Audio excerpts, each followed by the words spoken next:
માનવ તન મળ્યું છે મોંઘા મૂલનું રલોલ.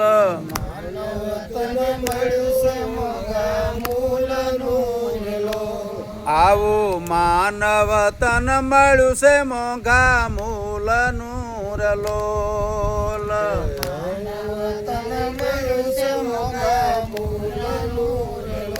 ઓલ એક દિવસ રાખમાં રોળાય જો માનવ તન મળ્યું છે મોંઘા મૂલનું રલોલ.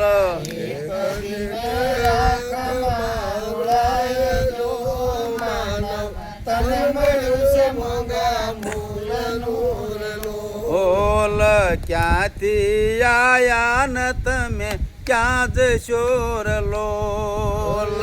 ક્યાંથી આયા ને તમે ક્યાં જશો ઓલ મરતા પહેલા ગોતી લો મુકામ જો માનવ તન મળ્યું છે મોંઘા મૂલનું રલોલ.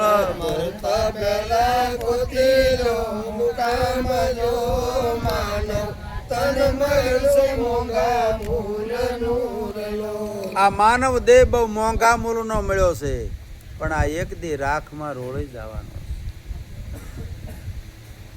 એટલે આ દેહ છે તાલગણ ભગવાનને પામવું હોય તો પામી જવાનું સંતો કહે છે. ક્યાંથી આયા ને તમે ક્યાં જાશો? આ દેહ તો માતાના ઉદરમાંથી આવ્યો અને મસાણમાં જવાનો છે. પણ સંતો એની વાત નથી કરતા, આ જીવાત્માની વાત કરે છે. જ્યારે તમારો આ દેહ સર્જન નતો થયો ત્યારે તમે ક્યાં હતા અને અત્યારે ક્યાં છો, અને જ્યારે આ દેહ વિલય થઈ જશે ત્યારે પછી આપણે ક્યાં જવાનું છે, આનું મુકામ ગોતવાનું સંતો આપણને કહે છે. અહીંયા કાયમ રહ્યા નથી કોઈ રાજવીર લોલ. કાયમ રહ્યા નથી કોઈ રાજવીર ઓલ કાયમ રહ્યા નથી કોઈ રાજવીર લોલ. કાયમ રહ્યા નથી કોઈ રાજવીર ઓલ સોડી ચાલ્યા ઘર અને ગામ જો માનવ તન મળ્યું છે મોંઘા મૂલનું રલોલ. સોડી ચાલ્યા ઘર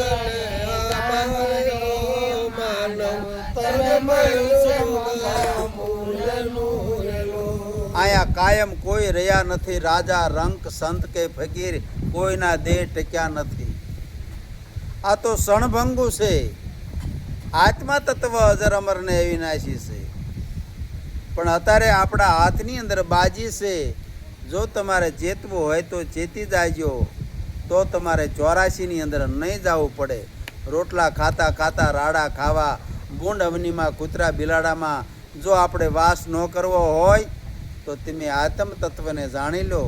મીરાબાઈ કહેશે કે આત્માને ઓળખ્યા વગર આ લક્ષ 84 મટવાની નથી. મનની અંદર જે ભ્રમણાયું પડી છે આ ભાંગ્યા વગર ભવના ફેરા મટવાના નથી. આ 84 ટાળવા હાટું સંતો બધા ઘટો ઘટ બધા ગાજી રહ્યા છે.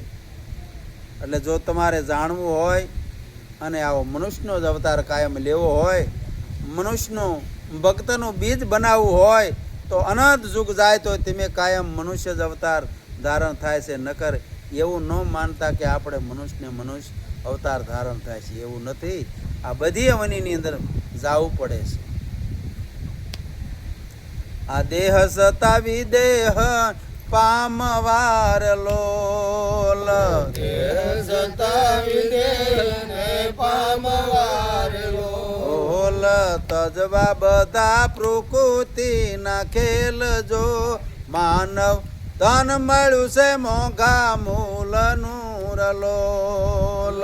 તજવા બધા પ્રકૃતિના ખેલ જો માનવ તન મળ્યું છે મોંઘા મૂલનું રલોલ. સીતાજીના બાપા જનક રાજા જનક વિદેહી કહેવાના. એમ જો તમે તમારા સ્વરૂપની અંદર જો જાગી જાઓ તો પછી તમારે ફરીના 84માં ન આવવું પડે. સંતો બધા જગાડે છે આપણે એમ થાય કે આપણે તો જાગેલા જ છીએ.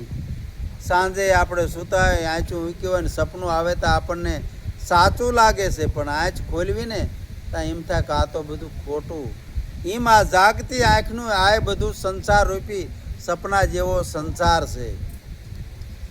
સંતો આની અંદર જ્યારે જગાડે છે પોતાના સ્વરૂપની અંદર, તારે ભગવાનના ઘરની ખબર બધી પડે છે. આપણે ક્યાંથી આયા ને ક્યાં જવાનું, પણ પોતાના સ્વરૂપની અંદર સંતો જગાડે ને એમાં જ્યારે જાગી જાવ ત્યારે આપણને બધું ભાન આવું થાય છે. આ જાણ્યા વગર આપણને કંઈ સાચી સમજણના ઘેરે જવાતું નથી.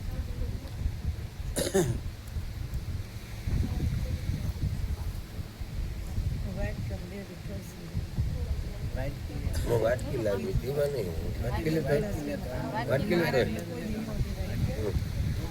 કાંટાળે લે કાળીદાસ મળદાનું યા ગામ શેર લોલ.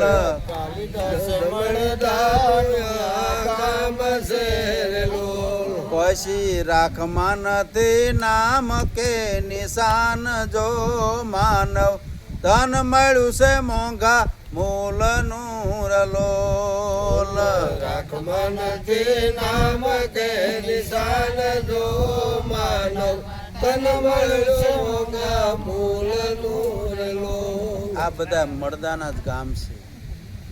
આમાંથી ચેતન ઠબ થઈ જાય એટલે પછી આપણે પ્રાણવાયુ ઠબ થઈ જાય એટલે આપણે કહેવી કે આ મૃતુક થઈ ગયું. કોઈ જાતું આવતું નથી, પણ ભગવાને આપણે આ મોટી નાભી છે ને આપણી નાની નાભી છે, ત્યાંથી જે શ્વાસ ને ઉવાસ ઓહંગ આવે છે ને સોહંગ જ આવે છે, આ શ્વાસ આ બંધ થઈ જાય એટલે આપણે એમ કહેવી કે જીવ વ્યોજો જીવી એવી કશું વસ્તુ નથી.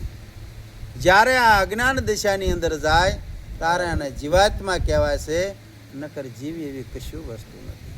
બધું શિવ એ જ જીવ છે, મન એ જ અમન છે. આને અજ્ઞાન દશાની અંદર અને ભ્રમણા જ્યારે પડી જાય ત્યારે આને પછી જીવ દશા કહેવાય છે.